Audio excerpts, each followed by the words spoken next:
online.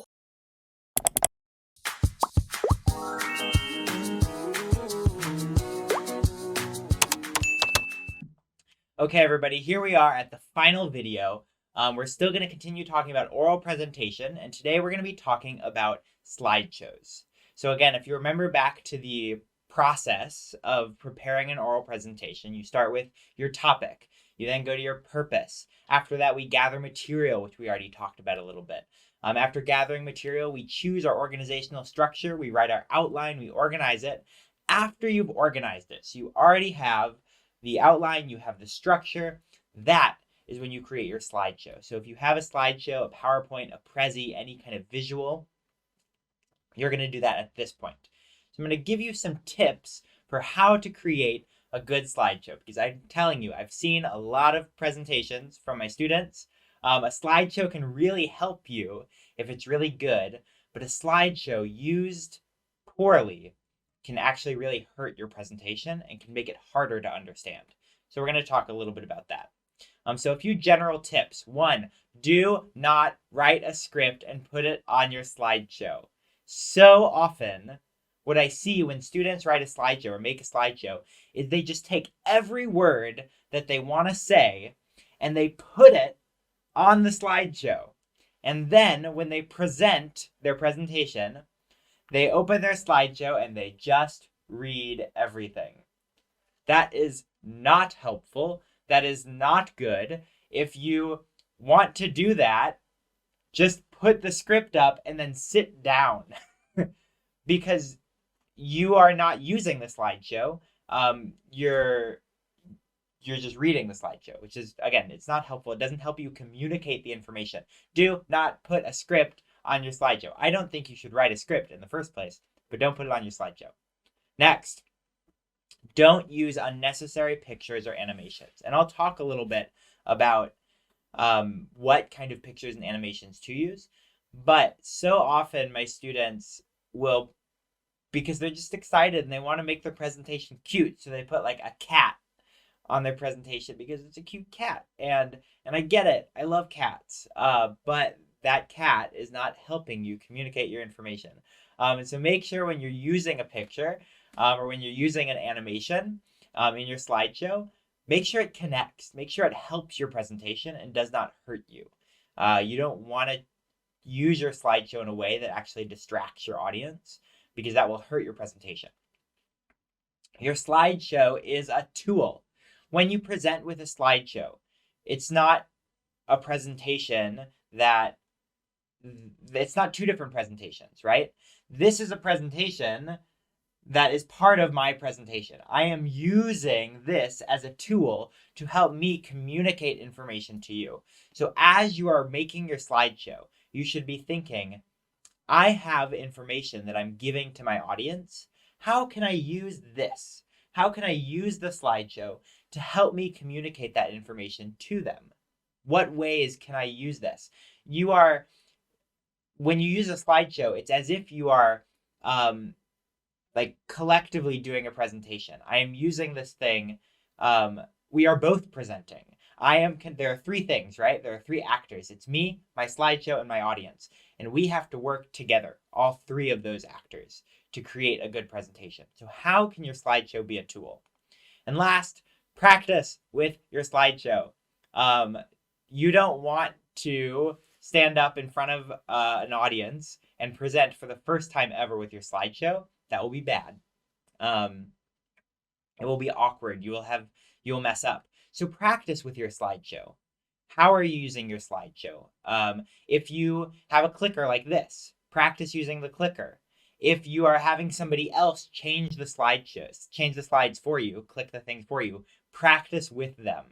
I've had a lot of times when my students want a friend to help them do the slideshow, but they've never practiced together, and it's awkward, and there are mistakes, and then they have to go, no, go back, last slide, not yet, okay, now, right? And that's not helpful. So make sure you're practicing with your slideshow. Okay, these are general slideshow tips. Let's go into a little bit more specifics. So talking a little bit about, I don't want you to write your script on your slideshow, right? So what information should you put on your slideshow? These slideshows are actually a good example. What information should I put on my, or should I include in my slideshow? The first one is keywords. This is an example of a keyword. Keywords is a keyword. So you don't need to put a whole sentence. You don't need to put a whole paragraph, but pick the important words that you want your audience to think about, that you want your audience to remember, and put those words on the slideshow. Next, difficult vocabulary. So long words, maybe words that your audience isn't familiar with. Even the words difficult vocabulary, like those are kind of long words. And by putting them, they are also keywords. By putting them on my presentation, I have now helped my audience to understand what words I am saying. So I put them on my presentation, maybe also because I have trouble pronouncing them. And if I have trouble pronouncing them, putting those words up there will help my audience understand what I'm saying. So that's a way that we work with our slideshow. So I'm connecting to my slideshow, and my slideshow is helping me give the presentation. So difficult vocabulary, put it on the slideshow. And last, important relationships between points. So if you are giving a presentation that talks about how different things are related to each other, maybe you're talking about you're comparing and contrasting things, you're talking about a problem and a solution, you're talking about advantages and disadvantages, you can arrange those on a slideshow and use images or arrows or graphics to actually show how those things are related. And so you're highlighting not only the keywords, but the key relationships between different points that you're making. These are the things that you should put on your slideshow, not a script. A script is not helpful. It is too much information, but just the important points, the things that you think your audience might struggle with if you don't have it on your slideshow. So these are my main points. That's why I put them on my slideshow. That's what you should put on your slideshow. Okay, next, I want to talk a little bit about using pictures. You can put pictures on your slideshow. As you can see, I have put pictures on my slideshow. But make sure that your pictures are helping you. Sometimes a picture can really hurt you. If your picture is not connected to your slideshow, it's not helpful. If your picture does not help illustrate the point, it's not helpful. If your picture is too detailed, it will not help you, because as soon as you put a picture up there, your audience is going to look at the picture. And if it's a very complicated picture, it's a very detailed picture, your audience is going to look at the picture for a long time, and they are going to get confused, and they're not going to listen to you. So how do I use a picture? One, this picture should help your audience understand. So again, I'm going to go back a little bit. These pictures kind of show you what I'm talking about. They help my audience understand. They help my audience. They give a visual representation of my language, right? So your pictures should help your audience understand. They shouldn't distract. So again, I talked earlier about sometimes my students putting a cat on a presentation because it's a cute cat and it's wearing a hat and it has bows, and that's great, but that's not the presentation. So don't put it there. If you have a big picture or a graph or a chart on your presentation, you should highlight the important parts of the picture. So you should say, as we can see from this chart, you look at the first bar, and that's our highest bar, and what we know from that is, right? So you're explaining, so you're not just putting the picture up there and expecting your audience to understand it, but you're talking about this part's important and this part's important, and they are related to my topic. They're related to the point that I'm trying to make to you. So explain the important parts of the picture, explain why they are important. So what are they? What do they mean? And why is that important to my presentation? And then last, give your audience time to look at the picture on their own. So if you have a picture that's important to your presentation, maybe it's the entire slide, maybe it's a chart, maybe it's a graph. What you want to do is put it on the screen and then wait. Explain that this is a chart, or this is a graph, or this is a picture from a research study that was done in the highlands of Chiang Mai, right? And then let them look at it. Don't talk for a moment.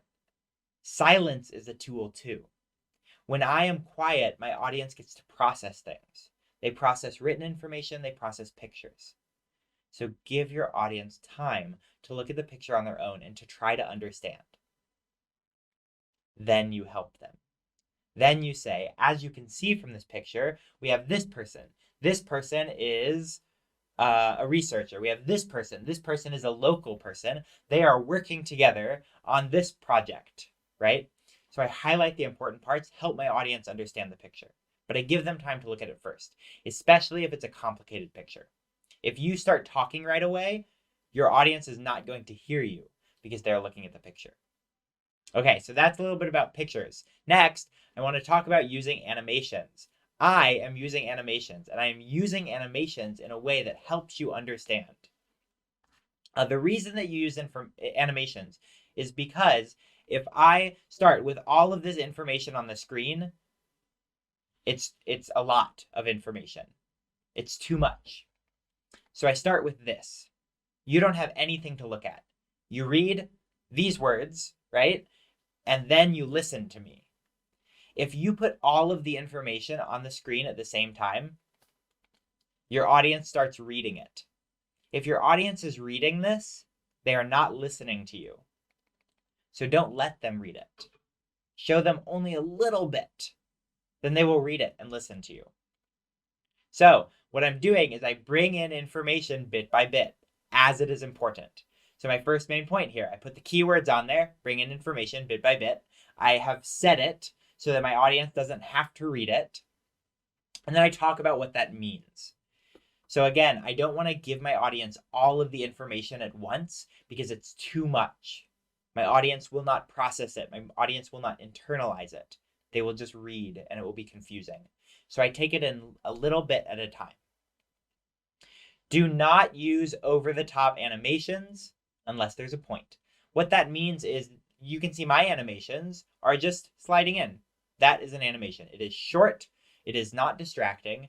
Sometimes it's exciting, right? PowerPoints can be fun, and you get this animation that my words come in from the side and they bounce and they bounce and they bounce and they bounce and they spin around and then they're done.